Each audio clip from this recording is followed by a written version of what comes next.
धीमी शांत आवाज। रात के इस पहर में छत के पंखे की घूमती हुई पंखुद्दियों की आवाज एक सुकून देती है, एक लय जो बताती है कि सब कुछ ठीक है। पर आज नहीं। फुसफुसाते हुए 3:41 और अचानक सन्नाटा। खामोशी का भी एक वजन होता है और इस वक्त ये मेरे सीने पर महसूस हो रहा है। मेरी आंखें खुली हैं, ऊपर अंधेरे में घूर रही हैं। पंखा रुक गया है, लेकिन वो सीधा नहीं है, हल्का सा झुका हुआ है, जैसे किसी ने उसे एक तरफ से पकड़ दिया रखा हो। एक सूखी चटकने जैसी आवाज, जैसे कोई पुरानी हड्डी टूटी हो। पर पंखुद्दियां तो अपनी जगह जमी है। तो ये आवाज। दीवार पर लगा पीला बल्ब टिमटिमाने लगा है। मैं परछाइयों को देख रहा हूं। कुर्सी की परछाई, मेज की परछाई, सब अपनी जगह हैं।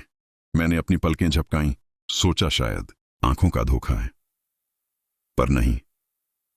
मैं उस दीवार को देखता हूं जहां पंखे की परछाई होनी चाहिए। वो वहां नहीं है। दीवार खाली है। ऐसा कैसे हो सकता है कि उसका जिस्म हो पर साया ना हो? हवा भारी हो गई है। कमरे का वो कोना हमेशा से अंधेरा था, पर आज उसका अंधेरा ज्यादा गहरा लग रहा है, जैसे उसने कमरे की सारी रोशनी पी ली हो। और फिर एक आवाज, हवा की नहीं, मेरे कानों में गूंजते खून की नहीं, एक फुसफुसाहट, इतनी हल्की जैसे कोई मेरे कान के ठीक पीछे सांस ले रहा हो। ये कोई शब्द नहीं है, बस एक आवाज है, एक मौजूदगी का एहसास। उसे पता है कि मैं जाग रहा हूं, उसे पता है कि मैं हिल नहीं सकता। अंतिम पंक्ति फुसफुसाते हुए वो इसी खामोशी का इंतजार कर रहा था।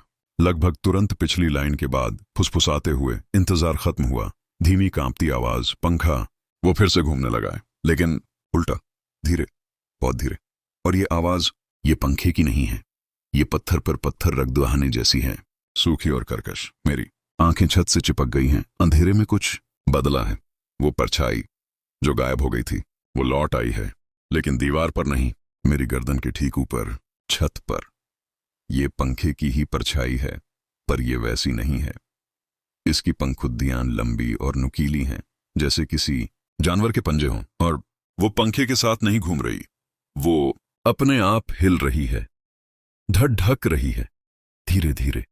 वो फुसफुसाहट वो फिर से शुरू हो गई है, कोने से नहीं, अब वो हर जगह से आ रही है। और इस बार वो सिर्फ एक आवाज नहीं है, वो शब्द हैं। एक सूखी बेजान आवाज कह रही है, अब मेरी बारी।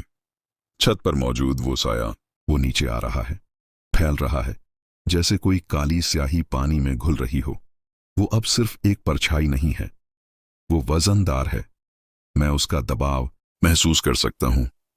अंतिम पंक्ति घबराहट और निश्चय के साथ। मैं देख नहीं सकता, पर मुझे हिलना होगा, अभी।